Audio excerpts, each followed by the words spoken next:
얼마 전에 제가 우리 동창 신부 아버님이 돌아가셔갖고 장례미사를 갔는데 마침 그날 어떤 동탄에 있는 본당 총회장님이 은퇴 신부님 10분을 초대해갖고 식사, 보고 초대를 했어요.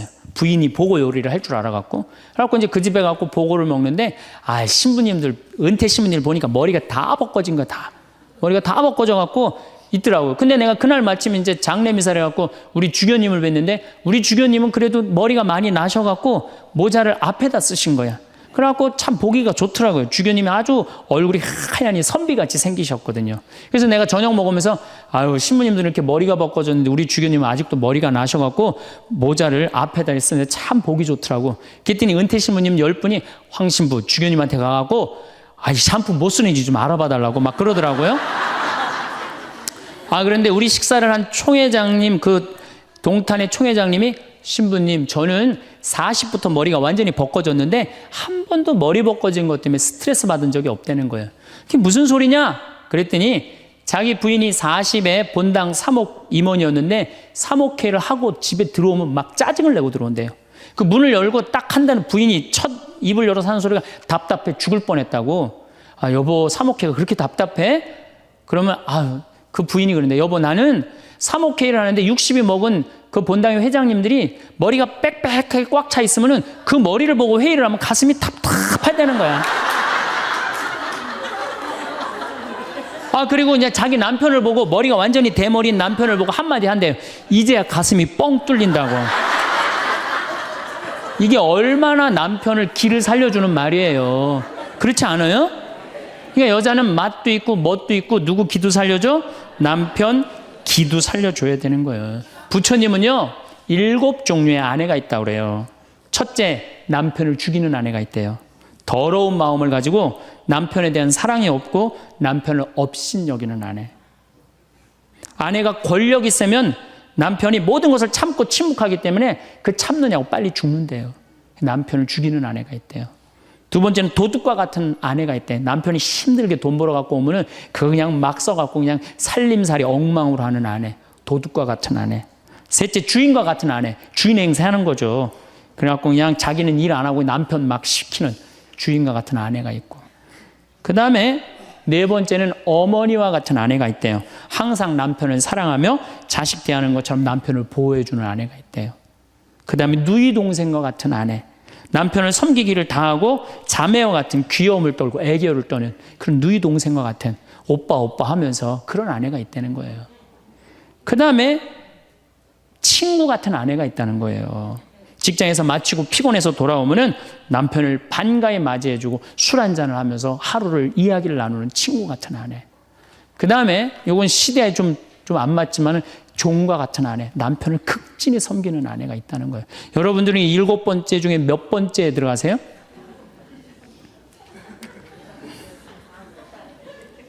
아무것도 아니에요? 이 7번째 아무것도 아니면 큰일인데.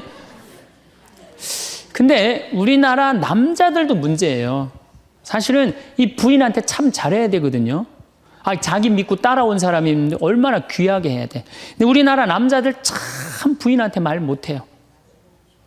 정말 이쁘다고 말 한마디 해주면 얼마나 좋아. 여자는요 1년 365일 365가지 방법으로 이쁘다는 소리를 듣고 싶어 한대요. 오늘같이 이렇게 태양이 찬란한 날은 여보, 저 찬란한 태양처럼 당신 오늘 너무 이뻐. 그리고 비가 촉촉하게 오면 여보, 당신 촉촉한 비처럼 이뻐. 어떤 방법을 써서라도 이쁘다는 말하면 여자는 행복하다는 거예요. 그리고 요리를 해주면 맛있다고 먹으면은 김치찌개, 이렇게 맛있는 김치찌개 먹을 수 있는 사람은 세상은 나 하나밖에 없다고. 이렇게 정말로 이런 말을 해줘야 되는데 생전 뭐 맛있다, 맛없다 그런 말 안 하면은 여자가 밥할 맛 나겠어요? 안 나죠? 그럼요. 그리고 한 30년 밥 얻어먹었으면 이제 설거지는 해야지. 그렇게 얻어먹었으면 설거지는 해야지. 양심 있는 거 아니야? 그렇지 않아요? 여자는 언제 행복하냐면 남편이 자기 살림을 도와줄 때 행복하다고 그러더라고요. 내 얘기를 듣고 어떤 형제님이 17년 동안 설거지할 생각을 한 번도 안 했대. 17년 동안. 그래갖고 이제 내 얘기를 듣고 이제 자기도 이제 해봐야 되겠다. 그렇게 생각을 하고 저녁에 여보, 당신 반찬하냐고 애쓰고 밥하냐고 애썼으니까 내가 설거지 해줄게. 앉아서 텔레비 봐. 그랬더니 부인이 그러더래요. 2번 청소하게 하지 설거지하게 하지 말고 그냥 가만히 있으라고 그러더래요.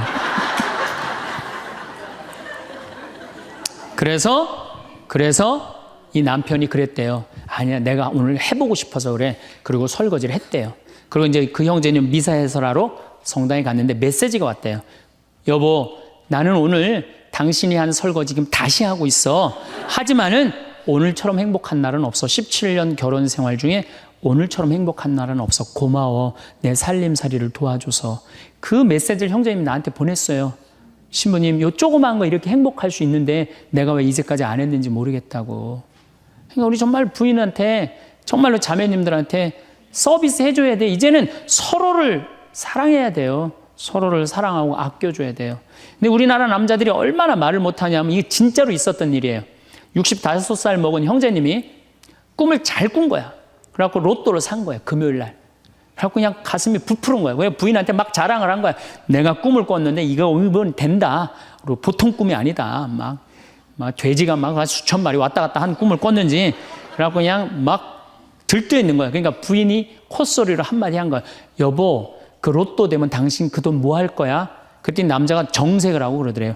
내가 이 로또 되면은 온 세상 사람한테 다 나눠줘도 당신한테는 한 푼도 안 줄 거야.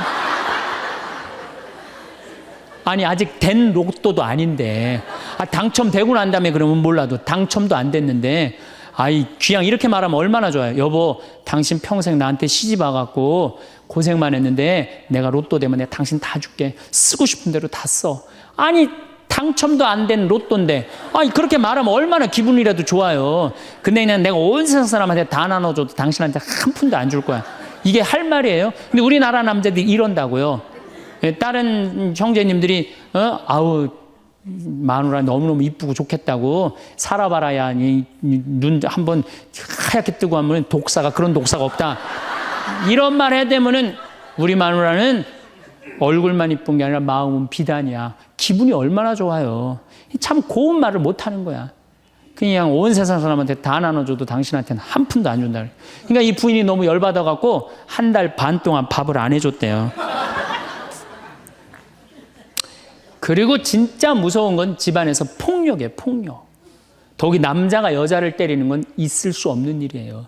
부부가요, 때린다는 건 있으면 안 돼요. 아니, 여자가 남편한테 결혼을 할 때는 이 험난한 세상, 저 힘 있는 남자한테 보호받고 싶어서 결혼하는 거 아니에요? 그렇지 않아요, 보통? 그런데 그 남편이 자기를 때린다고 생각하면요, 이건 치욕이에요, 여자한테는. 그래서 남자가 여자를 때리면 안 돼요. 정말로 이것도 진짜 있었던 일인데, 70이 다 돼가는 할머니인데 평생 남편한테 맞으면서 살았대요. 그런데 또 친구 하나가 평생 남편한테 둘이 이제 할머니가 이제 둘이 친구야. 서로 맞고 살아갖고. 근데 그 평생 맞은 할머니가 하루는 이 친구 할머니한테 전화를 한 거야. 막 웃으면서 전화했대. 너 뭐가 이렇게 좋아갖고 전화했냐? 그랬더니 우리 남편이 이번에 병원에 갔는데 글쎄 3개월밖에 못 산다고. 나 지금 이불 뒤집어 쓰고 지금 웃으면서 너한테 전화하는 거라고. 이건 너무 불행하지 않아요? 너무 불행하지 않아요? 정말로 자기 부인 아파서 죽는데 따라 죽는 남편도 있는데 이게 그냥 자기 남편 3개월밖에 안 산다고 이불을 뒤집어 쓰고 막 웃으면서 그냥 전화를 할 정도면 이건 같이 살지 말아야지. 그렇죠? 그러니까 여러분들 남편한테 잘하세요. 또 여기 있는 우리 형제님들 누구한테 잘해요? 그래도 나이 먹어갖고요. 여러분들 지금 신부님 난 도저히 우리 남편하고 못 살 거예요. 지금 바꿔봐야 거기서 거기에요. 지금 바꿔봐야. 자, 남자하고 여자하고 얼마나 서로를 이해를 못하느냐 하면은 남자는 하루에 2,000마디만 하면은 말 끝난대요. 근데 여자는 하루에 6,000마디를 해야 된대요. 그러니까 여자가 훨씬 말이 많은 거죠. 남자는 직장에 갔다 오면 할 말 끝난 거예요. 집에 할 말이 아무것도 없는 2,000마디 이미 다 했는데 할 말. 남자라 사람으로서 할 말 끝났는데 뉴욕의 게리 머카스라는 교수가 이 통계를 냈어요. 그래갖고 여자는 남자가 남편이 집에 들어올 때만 기다리는 거야. 뭐 이웃집 아줌마 얘기도 하고 싶고 본당시 뭐 욕도 하고 싶고 막 그래갖고 기다리고 있는데 남편이 들어와갖고 여보, 그 집 남편은 그렇게 힘들게 돈을 버는데 여자는 맨날 찜질방 다니고 그냥 링크코트 입고 다니고 정신 나간 여자라고. 그럼 남편은 할 얘기가 없는 거야. 쓸데없는 소리 하지 말고 밥이나 내놓으라고. 그럼 여자는 미치는 거예요. 진짜 괜찮은 남자들은 어떤 남자들이냐면은 그래 여보? 그럼 안 되지. 부인이 살림을 잘 살아야지. 남자가 그렇게 고생을 하는데 추임새를 넣어주고 속으로 외우세요. 500마디, 1000마디, 2000마디. 그래갖고 딱 속으로 4000마디 딱 끝나면 여보 이제 자자. 이래야지 이 남자는 후환이 없는 남편이에요. 여자 말을 들어줘야 돼요. 그래서 남자하고 여자하고 틀린 점이 이거야. 반대로 우리 자매님들은 여자는 흥분을 하면 5분이면 흥분이 끝난대요. 그래갖고 막 장보러 들어와갖고 막 욕을 5분만 하면은 아무 일도 없었던 듯이 부엌에 들어가갖고 콩나물도 따고 멸치 대가리도 딴대요. 아무 일도 없었던 듯이. 근데 남자는 5분 동안 바가지 긁을 동안 가만히 있는데요. 5분 지나면 그때부터 승질이 나기 시작한대. 근데 남자는 한번 승질이 나면 최소한 30분은 성질을 내야 된대. 그러니까 5분 지나고 나가고 이제 그때부터 이제 여자는 마음이 착 가라앉은 상태에서 저녁 준비를 하는데 그때부터 남자는 이제 거실에서 소리 지르는 거야. 내가 말이야 뭘 잘못했다고 네가 맨날 그러냐고 막 소리 지르면 마음이 가라앉은 여자가 나와서 남자 불을 질러요. 속에다가 뭐라고 그러냐면 당신은 말만 하면 이렇게 성질을 내고 그러느냐고. 자기는 이미 다 흥분 가라앉은 상태에서 막 성질 내는 남편한테 불은 자기가 질러놓고. 그러면 안 된다는 얘기죠. 30분 동안 길길이 뛰게 놔두란 얘기예요. 승질을 건드려 놨으면은. 제가 지난 9월인가 작년 9월에 성주순례를 한 40분 하고 갔다 왔는데 어떤 형제님이 70 먹은 형제님이 기가 막힌 말씀을 하시더라고요. 무슨 말씀을 하시냐면은 내 강의를 듣고 집을 잡혀서 왔대요. 근데 가만히 생각을 해보니까 집은 은행에 잡히면 대출을 해준대요. 은행에 잡히면 대출해주잖아요. 근데 나이는 대출해주는 데가 아무 데도 없대요. 여러분들 누가 나이 대출해줘? 한 살이라도 더 먹기 전에 다리에 힘 풀리기 전에 갔다 오셔요. 그리고 내가 성주순례를 가면은 너무 행복해하는 거 자매님들이. 그래갖고 나는 은혜 받아갖고 성제 갖고 그냥 성령을 충만히 받아갖고 10일 동안 저렇게 행복하고 그냥 은총에 그냥 가득한 줄 알았더니 12일 동안 밥을 안 하잖아. 밥을.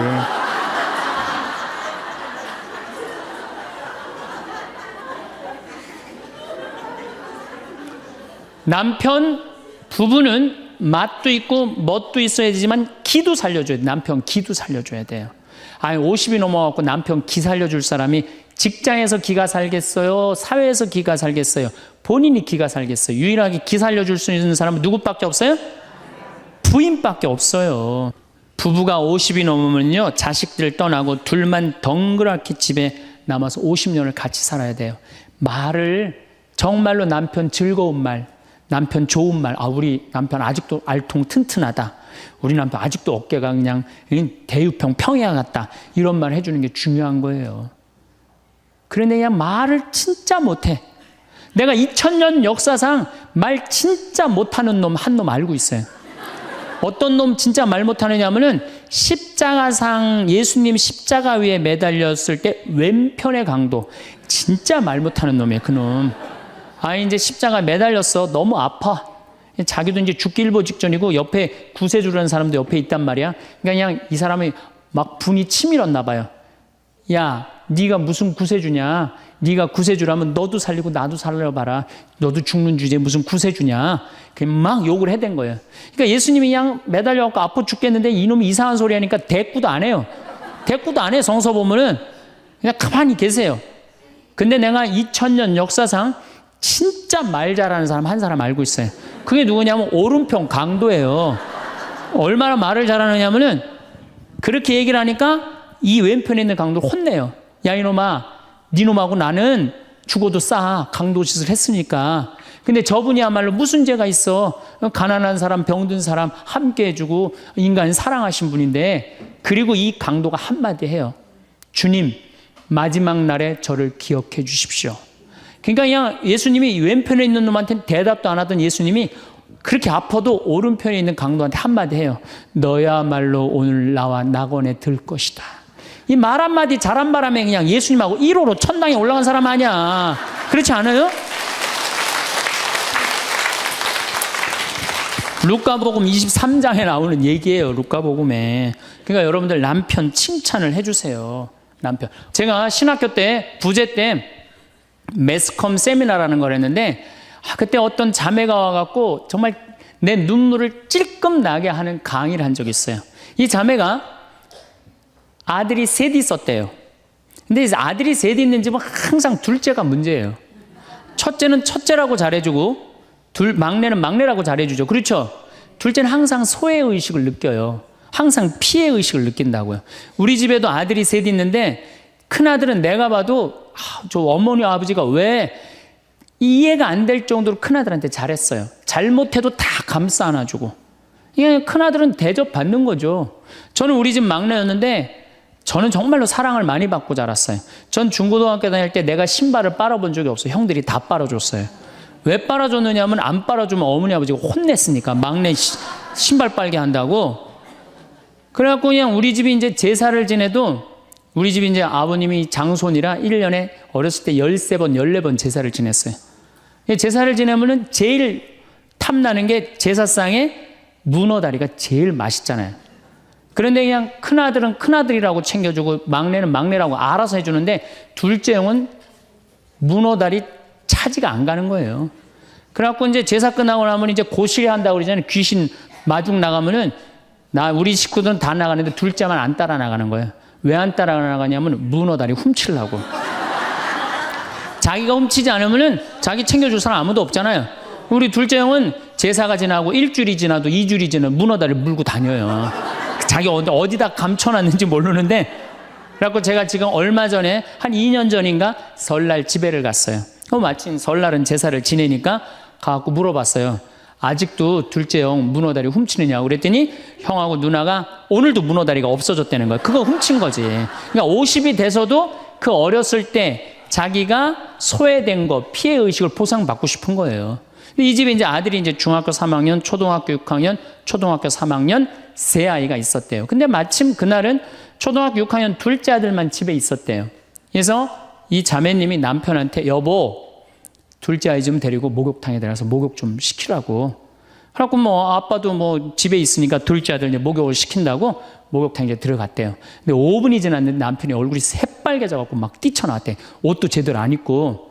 당신 왜 애 목욕 시키라고 했더니 왜 뛰쳐나오냐? 당신 먼저. 여보, 내가 목욕을 하러 들어갔는데 저놈이 이상한 말을 한다는 거예요. 그래서 무슨 말을 하느냐고. 아니 나도 벗고 이제 자기도 이제 둘째 아들도 옷을 벗었는데 딱 옷을 벗었는데 둘째 아들이 눈을 똑바로 뜨고 아버지한테 그러더래요. 아버지도 벗고 나도 벗었으니까 우리 남자 대 남자로 아무것도 안 걸쳤으니까 솔직하게 말 좀 해보자고. 그래서 이놈은 무슨 얘기를 하느냐. 아니 초등학교 6학년 놈이 딱 빨개 벗고 아버지도 벗고 나도 벗었으니까 우리 솔직하게 얘기 좀 해보자고. 그러니까 얼마나 당황스러워요. 그래서 무슨 얘기냐 그랬더니 아버지는 날 정말로 사랑하는 거냐. 무슨 소리냐. 지난 겨울에 아버지가 밤에 두부 심부름 시켰을 때 난 너무너무 밤에 나가는 게 무서웠다. 왜냐하면은 동네에 불량 형들이 걸리면 돈을 뺏고 그래서 난 밤에 나가는 거 너무너무 싫었다. 중학교 3학년 큰형도 있는데 내가 그래서 큰형 왜 안 시키냐고. 그러니까 아버지가 나한테 소리 지르고 나한테 갔다 그래서 내가 울면서 갔다 왔다. 내가 그렇게 무서운데 얼마나 내가 서러웠는지 알았느냐. 그 아버지 나 사랑하는 거냐. 내가 그렇게 마음고생하는 걸 아냐. 뭐 아버지 할 말 없지. 또 아니 내가 구두 닦았을 땐 한 번도 칭찬도 안 하는데 막내가 아버지 구두 닦으면 그렇게 좋아하고 칭찬하고 500원도 주고 그러는데 왜 나는 한 번도 그런 적이 없느냐. 그리고 우리 아들 셋이서 인사할 때 잘 다녀오시라고 그럴 때 내 머리 쓰다듬은 적 있냐. 한 번도 없다. 막내 머리만 쓰다듬어 줬지. 날 사랑하는 거냐. 아들이 그냥 그렇게 물어보는 거예요. 당황스러운 거죠. 부모는 항상 세 아들 다 사랑한다고 그러지만은 자식이 느끼는 건 너무너무 섭섭했던 거죠. 그래서 이 아빠가 너무너무 당황스러워갖고 그랬대요. 나는 너를 너무 믿었기 때문에 심부름도 시킨 거고 난 너를 너무너무 믿었기 때문에 막내 어리니까 이렇게 한 거지. 난 이 셋 중에 너를 너무너무 사랑한다. 그리고 너무 당황스러워서 그냥 옷도 그냥 대충 입고 뛰쳐나온 거예요. 그 자리에서 너무 있기 미안해갖고. 그래갖고 제가 어떻게 하나 보라고 그랬더니 문을 빼꼼히 열고 보니까 아들이 눈에는 눈물이 뚝뚝뚝 떨어지는데 입에는 미소가 있더라는 거예요. 아빠가 날 사랑한다고 그러니까. 그러니까 누가 사랑하는 게 커요? 자식이 부모 사랑하는 게 큰 거예요. 그 사랑을 부모가 까먹고 자꾸 자식한테 못되게 하는 거죠.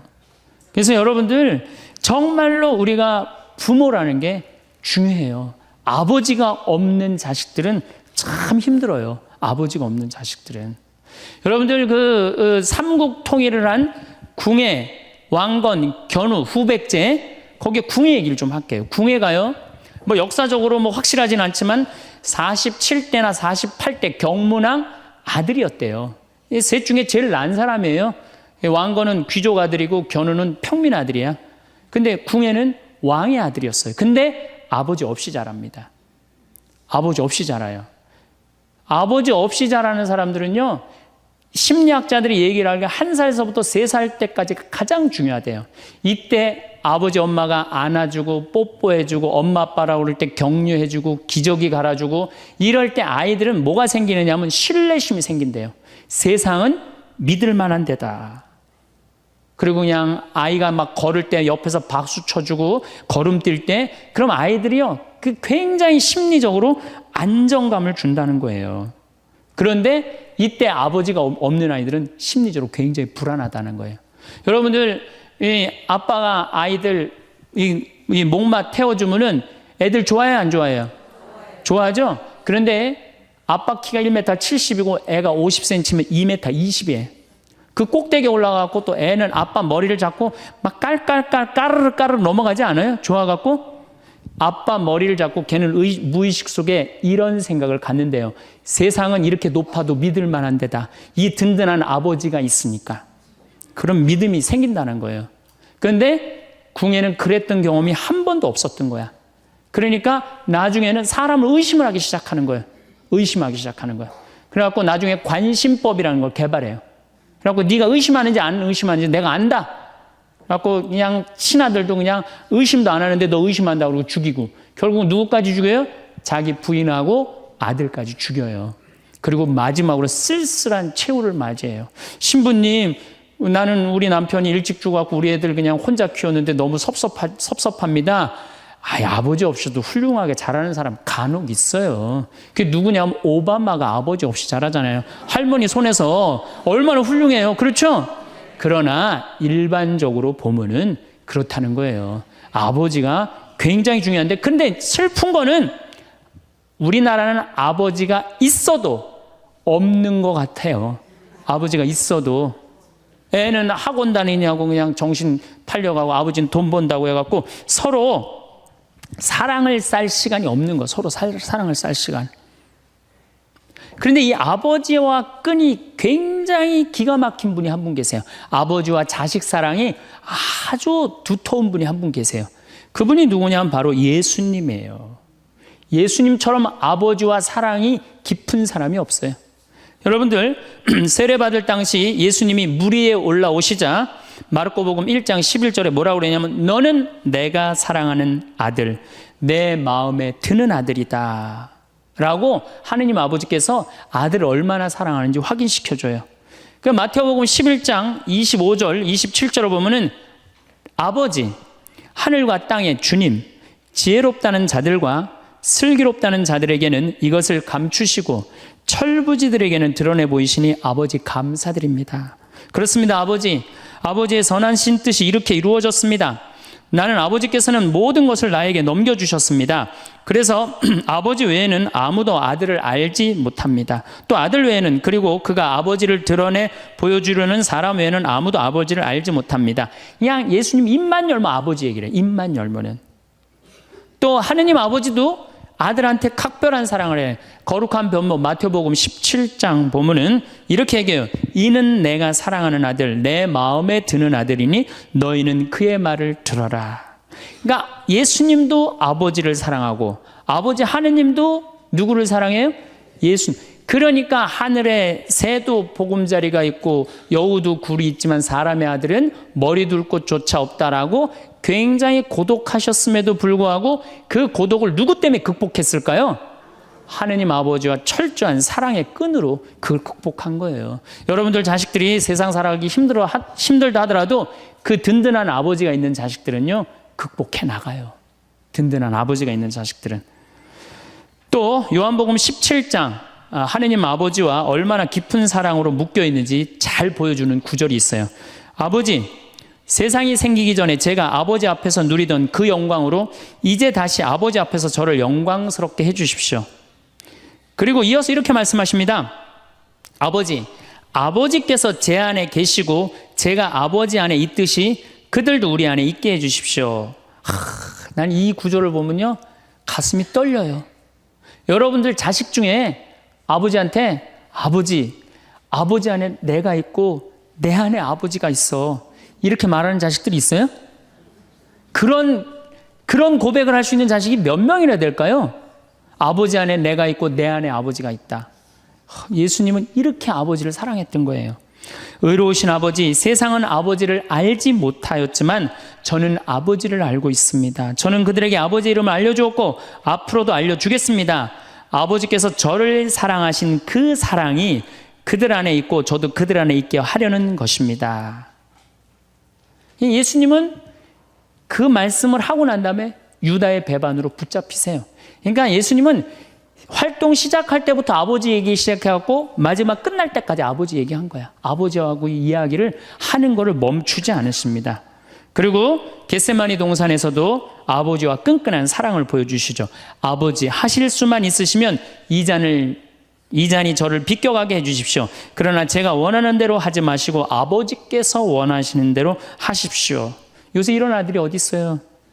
제 뜻대로 말고 아버지 뜻대로 하세요. 이런 아들이 어디 있어요? 다 내 뜻대로 해달라고 그래요, 엄마 아버지가. 그렇죠?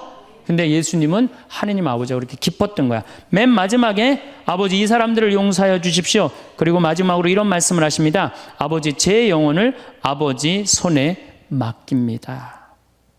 그러니까 이 아버지와 철저한 끈으로 묶여 있었던 예수님은 그 마지막 제자들이 다 버리고 도망갔어도 그 아버지에 대한 사랑, 내 안에 아버지가 있고 아버지 안에 내가 있다는 그 기가 막힌 사랑으로 극복하시고 인류 구원의 문을 여신 거예요.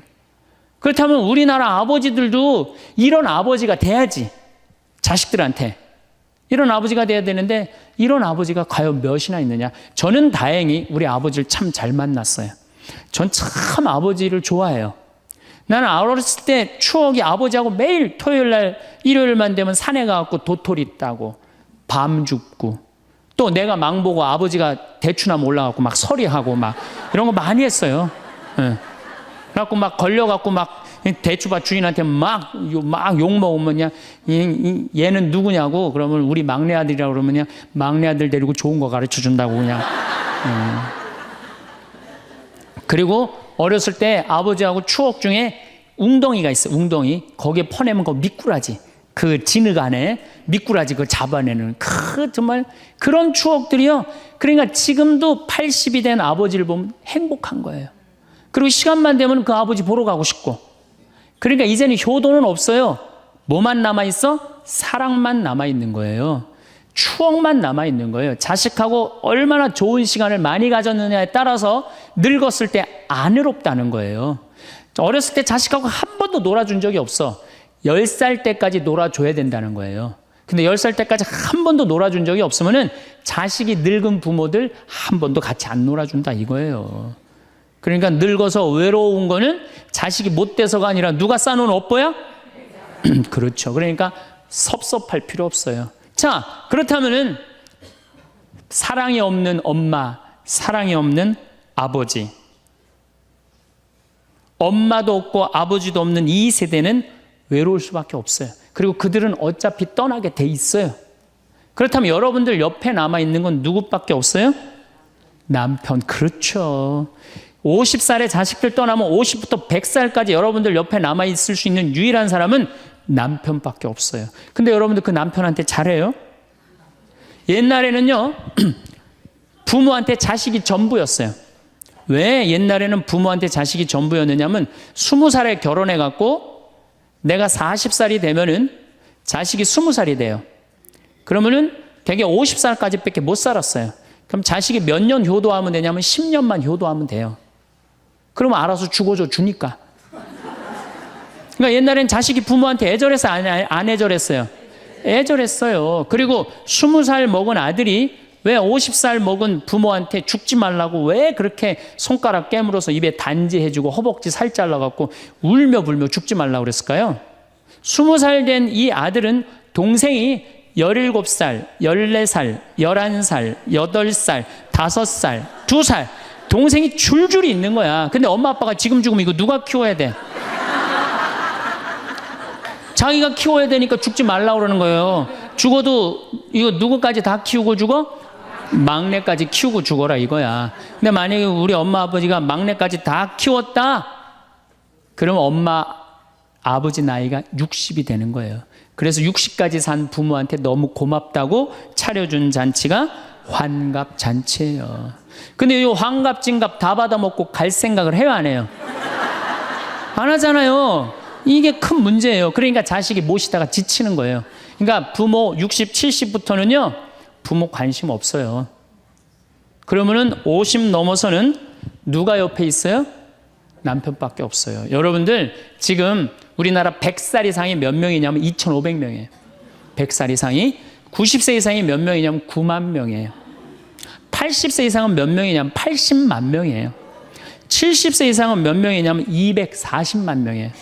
그러니까 이제 안 죽어. 안 죽어요. 여기 죄송하지만 60세 넘으신 분들 손 들어보세요. 손 들어 괜찮아요. 이게 문제라는 거예요, 이게. 자식은 이미 떠나 있고 50 넘었고 60 넘어갖고는 누가 옆에 있어요? 남편밖에 없어요. 그러면은 자식한테 잘해야 됩니까? 남편한테 잘해야 됩니까? 남편한테 잘해야 돼요. 우리나라는요 안사람 바깥사람 제도가 있어요.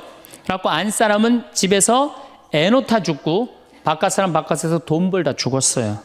근데 이게 의술이 좋고 영양이 좋고 고생을 안 하다 보니까 바깥사람이 50이 넘어도 안 죽는 거야.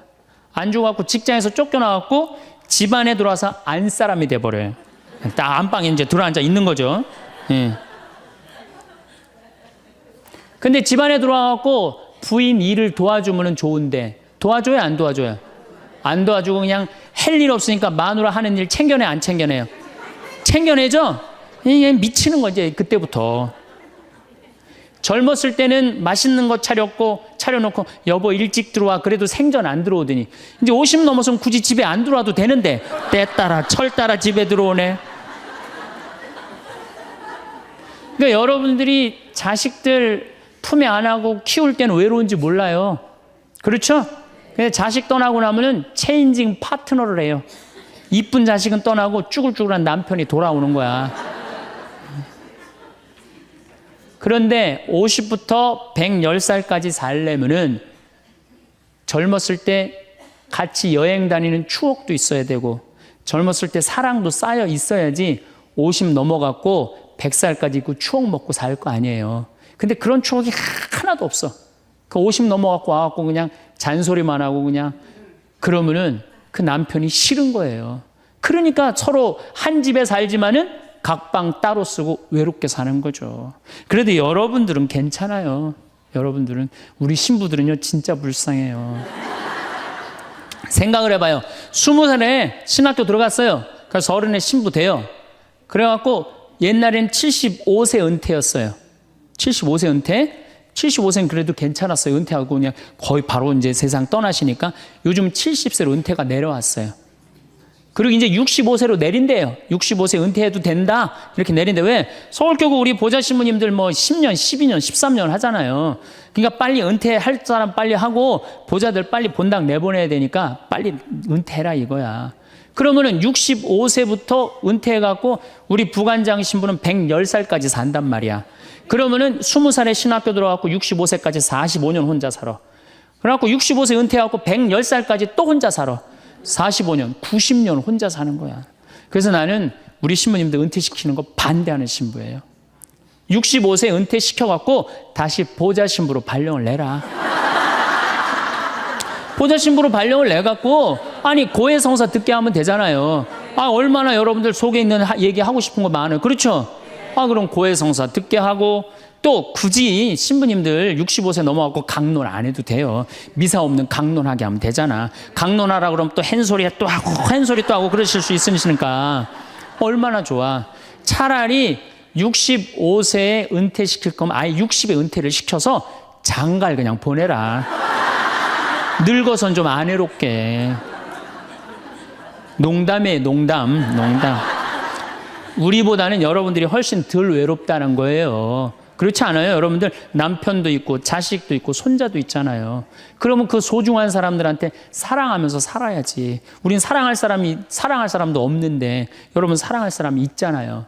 그럼 조금만 내가 잘하면 되는데 그게 안 되는 거예요. 우리나라 여자들이요, 이 세상이 너무너무 여자 살기 좋은 세상이 돼갖고 여자들이 지금 뭐가 뭔지도 모르고 살아요. 집에서 남편들, 여러분들 남편들이 200만 원, 300만 원 벌어갖고 돈 갖다 주잖아요. 여러분들 길 지나가다 보면은 여러분들 10,000원 주는 사람 있어요? 지나가는 남자가? 없죠? 남편은 200만 원, 300만 원 한 달 뼈 빠지게 갖고 갖다 주잖아요. 그럼 잘해줘야 될 거 아니야. 그렇지 않아요? 그것도 1, 2년 갖다 준 것도 아니고 20년, 30년 갖다 줬으면 잘해줘야 될 거 아니야. 근데 집에서 그런 기가 막힌 남편 왕대접 해줘요? 개 다음으로 대접은 개 다음으로. 집에 마누라 자식 먹여 살린다고 이마가 땅바닥에 닿도록 인사하고 다니는 거예요. 여러분들 남편들 나가면 그래요. 그럼 집에서 왕대접 해줘야 될 거 아니야. 집에서도 왕대접 못 받아, 직장에서도 왕대접 못 받아. 어디 가면 왕대접 받아요? 룸사롱 가면 왕대접 받아요. 룸사롱 가면은 막 그냥 가슴이 볼랑말랑한 옷 입고 그냥 여자들이 그냥 허벅지 뜯어진 치마 입고 그냥 머리도 그냥 생머리 싹 하고 그냥 사장님 오셨느냐고 그냥 팔짱도 끼고 그냥 술도 따라주고 그냥 또 그냥 안주 드시라고 그냥 땅콩 오징어 말아갖고 입에 막 넣어주고. 얼마나. 그러니까 30만 원, 40만 원 쓰는 게 안 아까운 거예요. 대한민국의 룸사롱으로 남자를 몰아내는 건 누가 몰아내는 거냐? 여자들이 난 몰아낸다고 생각해요. 여자들이. 마누라라는 게 아침에 출근할 때 보면 막 사자머리를 해갖고 막 귀신 눈을 해갖고 그냥 여보 다녀와 그냥 다녀오게 하고 난 다음에 다녀오라고 그래야지. 예쁘게 차려입고 문 입구에서 여보 다녀와. 그러면 내가 이렇게 이쁜 마누라 있는 집에 돌아와야 돼. 그런 마음으로 나가서 일할 거 아니에요. 사자머리 밥도 제대로 안 챙겨주고 그냥 다녀오라고 그러고. 또 대한민국 남자들은 또 착해요. 또 다녀오랜다고 저녁에 여보 나 다녀왔어. 예. 근데 아직도 그냥 사자머리를 하고 그냥 텔레비 보고 앉아있으면 어느 남자가 집에 들어가고 싶겠어요. 그렇지 않겠어요? 그래서요, 사람은요, 부부는요, 사는 맛이 있어야 돼요. 사는 맛이. 50이 넘으면요, 남자가 테스토스테론은 없고 에스트로겐만 있어요. 여성 호르몬이 자꾸 나와요. 그래서 성적인 능력이 사라져요. 성적인 능력이 사라지니까 50 넘은 남자들은 무슨 낙으로 사느냐면 먹는 낙으로 사는 거예요. 먹는 낙으로. 그냥 50만 되면 말하는 거 좋아하고 먹는 거 좋아한단 말이야. 근데 이 남자는 50이 넘으면 먹는 걸 좋아하는데 50이 넘은 여자는 이 세상에서 제일 하기 싫은 게 밥이야, 밥.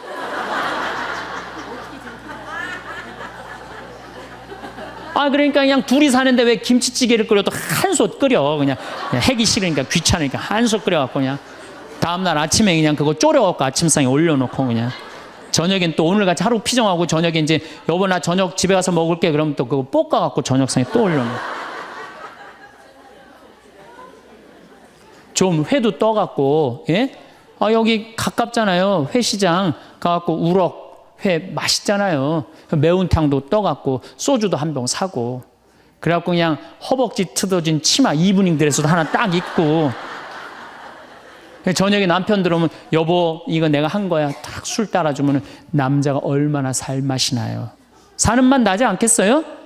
네. 좀 신선로도 좀 해갖고 탁 하고 짜장면도 좀 만들어주고 베트남 국수도 좀 해서 주고 요즘 뭐 또 순대 또 그냥 유명한 데 많잖아요. 전화하면 택배로 다 보내주잖아요. 순대도 탁 썰어갖고 그냥 간 썰어갖고 그냥 소주 한 잔 탁 하고 신부님 무슨 돈으로 그런 걸 합니까? 애 휴학시키고 자식은 무슨 자식이야. 지금 누구밖에 없어요? 부부밖에 없어요. 애 휴학시키고 그렇게 하세요. 신부님 난 휴학시킬 자식이 없는데 집 잡혀요. 나이 드신 분들은 은행에 가고 집 잡혀갖고 다 쓰세요. 자식 물려줄 생각하지 말고. 네. 그래야지 사는 맛으로 사는 거 아니에요. 그리고 부부는 사는 맛으로도 살아야지만 사는 멋으로도 살아야 돼. 사는 멋이 있다.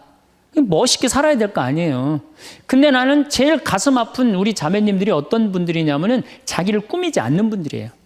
이쁘게 좀 이쁜 옷도 사 입고 그래야 되는데 생전 아니 자기가 무슨 군인이야?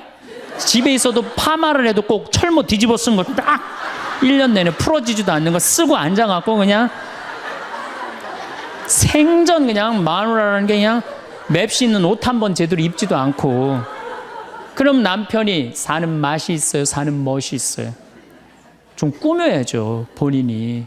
예쁜 옷도 좀 사서 입고 좀 브릿지도 좀 넣었다가 머리도 그냥 생머리도 했다가 이쪽으로도 묶었다가 저쪽으로도 묶었다가 어느 날 좀 틀어도 올리고 막 이래야지 그냥 남자가 사는 맛도 있고 사는 멋도 있을 거 아니에요. 생전 그냥 옷도 그냥 신부님 옷 맵시가 있어야지 옷을 사 입죠. 그러면 좀 살도 좀 빼시고 그냥 이건 벤지 엉덩이지 구분도 안 되는 그냥 몸매를 가지고 그러니까 몸빼바지만 계속 짚고 이 집에 있으면은 어느 남자가 집에서 가고 싶어요.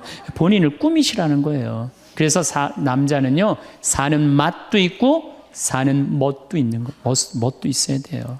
그래서 예쁜 옷. 남편도 좀 꾸며주고, 남편도 좀 나비 넥타이도 좀 하고. 남자가 50이 넘으면요, 제가 지난 그 미국에 한번 강의를 갔는데 너무 멋있는 부부를 봤어요. 남편이 한 60쯤 돼 보이는데 식사를 같이 하려고 그러는데 남편이 살짝 머리가 벗겨졌더라고요. 근데 부인이 사각모를 탁 차에 하더라고요. 남편을 바깥에서 만났는데 딱 했는데 부인이 여보 이거 써. 탁 씌워주는데 너무 멋있더라고요. 여러분들 앞 백화점에 가갖고 남편 좀 사각모도 좀 멋있는 거 좀 중절모도 멋있는 거 사서 탁 씌우면 얼마나 좋아. 그렇지 않아요?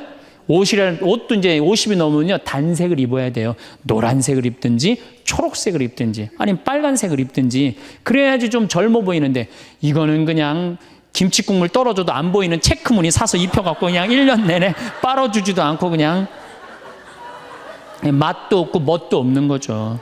그래서 좀 무슨 돈으로 휴학시키고 자식은 무슨 자식이에요. 여러분들 이제 50이 넘어가갖고요 여러분들의 유일한 동반자는 누구밖에 없다? 남편밖에 없다. 그럼 남편한테 잘해줘야죠. 50이 넘으면 또 남자들도 문제는 문제예요. 이 남자는 50이 넘어가면 친구가 없어져요. 오로지 방에만 있는 거, 집에만. 근데 여자는 바뀌어, 또 성격이 바뀌고 50이 넘으면 친구가 너무 많아.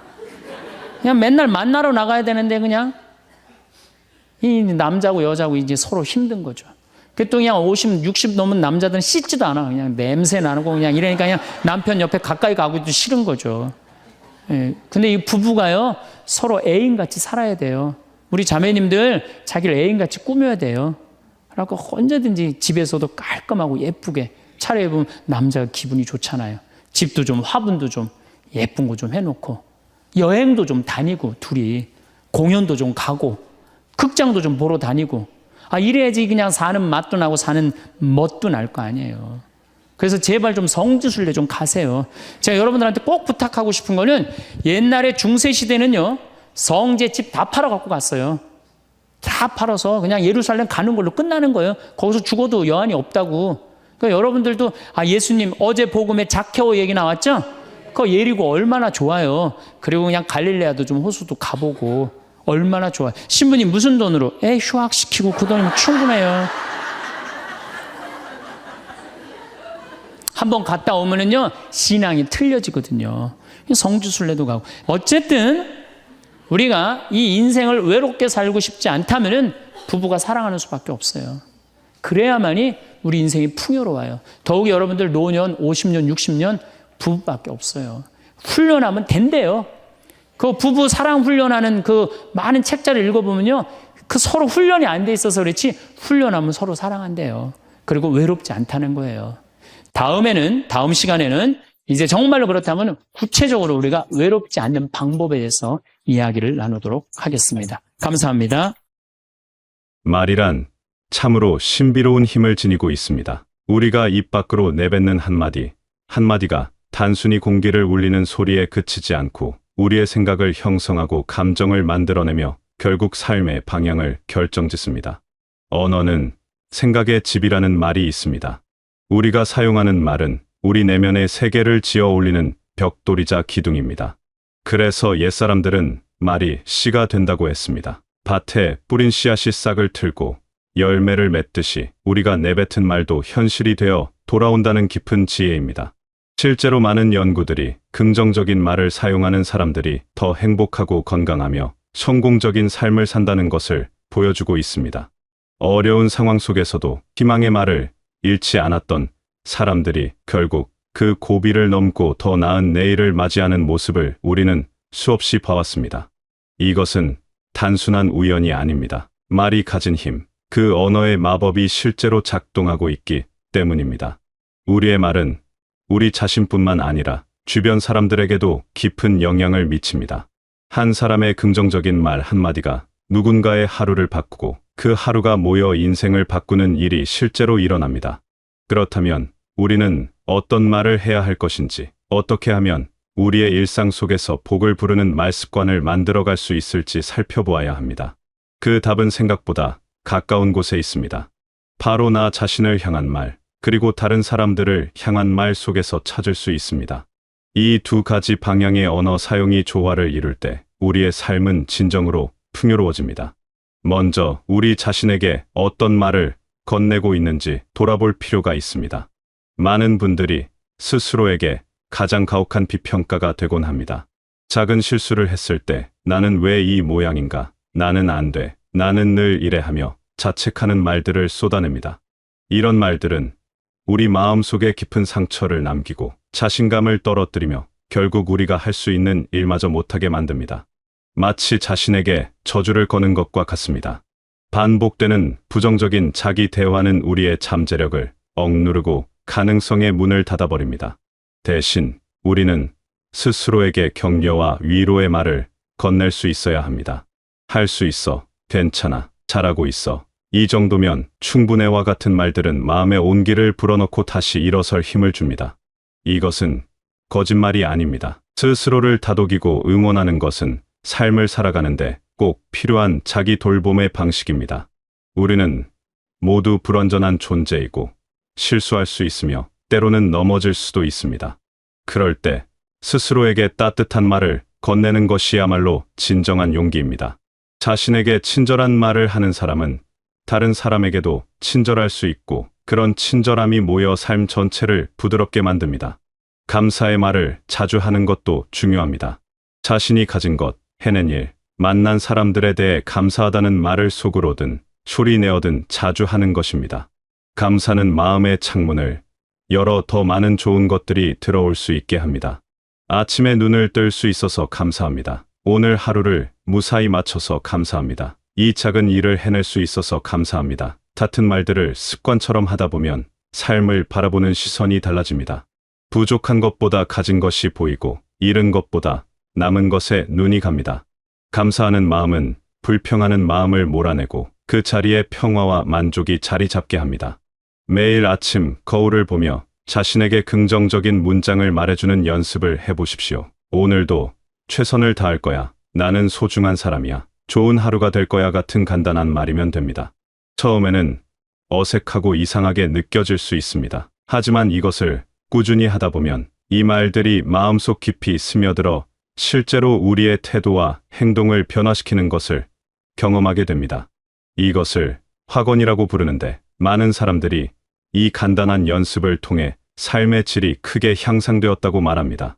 말이 생각을 만들고, 생각이 행동을 만들고, 행동이 습관을 만들고, 습관이 운명을 만든다는 진리를 직접 체험하게 되는 것입니다. 자신을 향한 긍정적인 말은 우리 내면의 힘을 기르는 가장 확실한 방법입니다. 마치 식물에 물을 주듯이 우리 마음에 좋은 말을 주는 것입니다. 그렇게 자란 마음은 어떤 어려움 앞에서도 쉽게 꺾이지 않습니다. 회복력이 생기고 긍정적인 에너지가 넘치며 삶의 도전들을 기회로 바라볼 수 있는 힘이 생깁니다. 자기 자신을 향한 말만큼이나 중요한 것이 다른 사람들을 향한 말입니다. 우리는 혼자 살 수 없는 존재입니다. 가족과 친구, 이웃과 만나는 모든 사람들과의 관계 속에서 삶이 펼쳐집니다. 그리고 그 관계의 질을 결정하는 가장 중요한 요소가 바로 우리가 사용하는 말입니다. 좋은 관계는 좋은 말로 만들어지고 나쁜 관계는 나쁜 말로 무너집니다. 이것은 너무나 분명한 사실이면서도 우리가 자주 잊어버리는 진실입니다. 진심을 담은 칭찬과 격려는 관계를 풍요롭게 만드는 가장 좋은 방법입니다.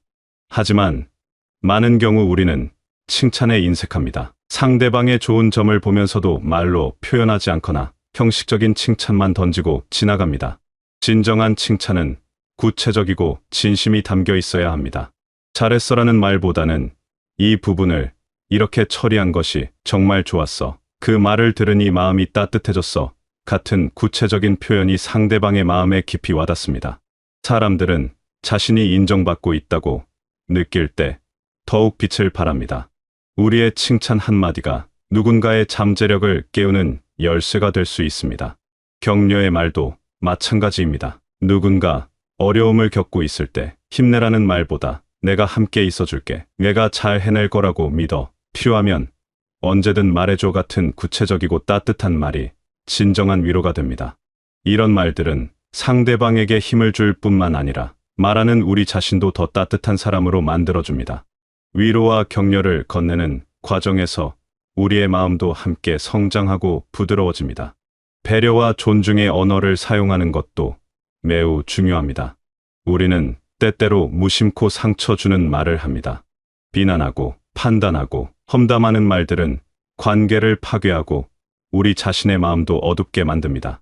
대신 상대방의 입장을 이해하고 존중하는 말을 사용해야 합니다. 너는 왜 그래? 대신 나는 이렇게 느꼈어라고 말하는 것. 내가 잘못했어. 대신 이 부분이 조금 아쉬웠어라고 표현하는 것. 이런 작은 차이가 대화의 분위기를 완전히 바꿔놓습니다. 같은 내용을 전달하더라도 어떤 말로 포장하느냐에 따라 상대방이 받아들이는 느낌이 천지 차이입니다. 부정적인 말은 관계의 독과 같습니다.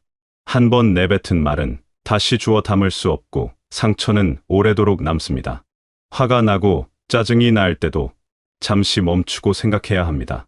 지금 이 말을 하면 어떤 결과가 올지, 이 말이 정말 필요한 말인지 스스로에게 물어보는 것입니다. 이렇게 한 박자 쉬는 것만으로도 우리는 많은 후회를 막을 수 있습니다. 말을 아끼는 지혜, 때로는 침묵을 선택하는 용기도 필요합니다. 모든 생각을 다 말로 표현해야 하는 것은 아닙니다. 우리가 다른 사람들에게 건네는 말은 결국 우리에게로 돌아옵니다. 좋은 말을 하면 좋은 반응이 돌아오고 나쁜 말을 하면 나쁜 반응이 돌아옵니다.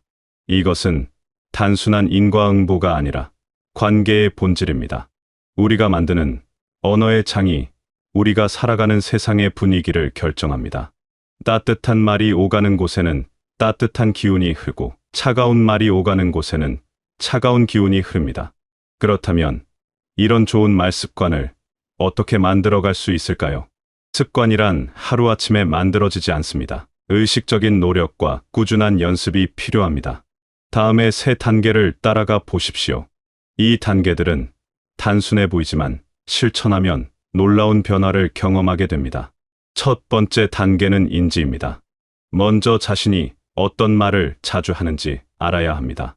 하루 동안 자신이 사용하는 말을 유심히 관찰해 보십시오. 특히 부정적인 말, 자책하는 말, 남을 비난하는 말이 얼마나 자주 나오는지 확인해 보십시오. 수첩에 적어보는 것도 좋은 방법입니다. 우리는 자신이 생각하는 것보다 훨씬 더 많은 부정적인 말을 한다는 것을 발견하게 될 것입니다. 안 돼, 못해, 불가능해, 힘들어, 짜증나 같은 말들이 입버릇처럼 나오는 것을 깨닫게 됩니다.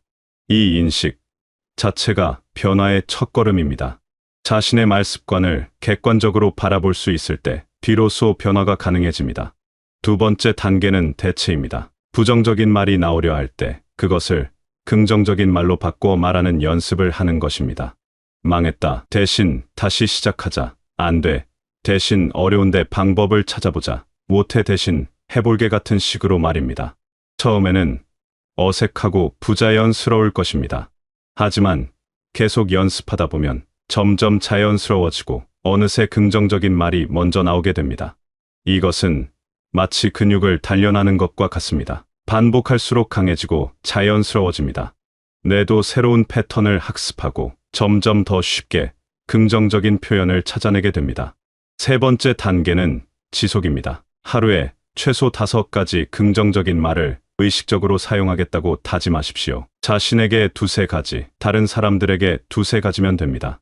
이것을 매일 실천하십시오. 달력에 체크하거나 일기를 쓰며 기록해도 좋습니다. 중요한 것은 꾸준함입니다. 21일이 지나면 습관이 된다고 합니다. 2달 정도 지속하면 완전히 몸에 배게 됩니다. 그때가 되면 여러분은 이전과는 전혀 다른 사람이 되어 있을 것입니다. 말이 바뀌고 생각이 바뀌고 삶이 바뀌는 놀라운 경험을 하게 될 것입니다. 주변 사람들도 여러분의 변화를 느끼고 긍정적으로 반응할 것입니다. 습관을 만드는 과정에서 실패하더라도 괜찮습니다. 완벽할 필요는 없습니다. 오늘 부정적인 말을 했다면 내일 다시 시작하면 됩니다. 중요한 것은 포기하지 않고 계속 노력하는 것입니다. 조금씩 나아지는 것, 그것만으로도 충분히 가치 있는 일입니다. 변화는 직선으로 이루어지지 않습니다. 때로는 후퇴하는 것처럼 보일 수도 있지만 전체적인 방향이 앞을 향하고 있다면 그것으로 충분합니다. 복을 부르는 말습관이란 결국 삶을 대하는 태도의 문제입니다.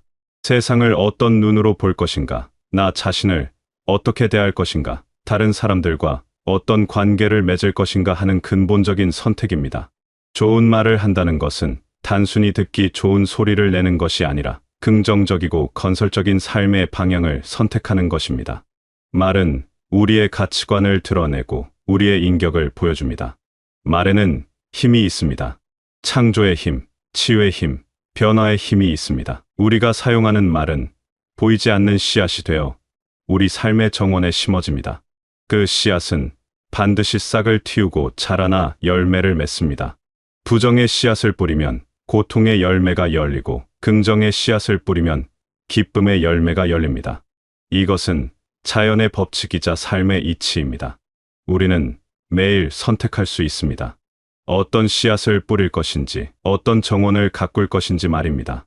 오늘부터 작은 변화를 시작해 보십시오. 아침에 일어나 거울을 보며 자신에게 따뜻한 말 한마디를 건네보십시오. 만나는 사람들에게 진심 담긴 칭찬 한마디를 해보십시오. 짜증나는 상황에서 한 번 더 생각하고 부드러운 말을 선택해 보십시오. 이 작은 실천들이 모여 큰 변화를 만들어냅니다. 큰 산도 작은 돌들이 모여 만들어지고 긴 여행도 한 걸음부터 시작됩니다. 여러분의 말 한마디, 한마디가 세상을 조금씩 밝게 만듭니다. 자신에게 건네는 격려의 말은 내면의 힘을 키우고 다른 사람에게 건네는 따뜻한 말은 관계를 풍요롭게 하며 그 모든 것들이 모여 여러분의 삶을 더욱 아름답고 의미 있게 만들어갑니다. 복은 먼 곳에 있지 않습니다. 바로 여러분의 입술에, 여러분의 마음에, 여러분이 선택하는 말 속에 있습니다. 말을 바꾸면 생각이 바뀌고 생각을 바꾸면 삶이 바뀝니다. 힘든 하루를 보냈더라도 실수를 했더라도 관계가 어렵더라도 괜찮습니다. 내일은 새로운 날이고 지금 이 순간부터 다시 시작할 수 있습니다. 여러분은 충분히 잘하고 계십니다. 그리고 앞으로 더 나아질 것입니다. 따뜻한 말을 선택하는 용기를 가지십시오. 그 용기가 여러분의 삶을 축복으로 채우고 주변 사람들에게도 기쁨을 전하는 아름다운 여정이 되시길 바라겠습니다.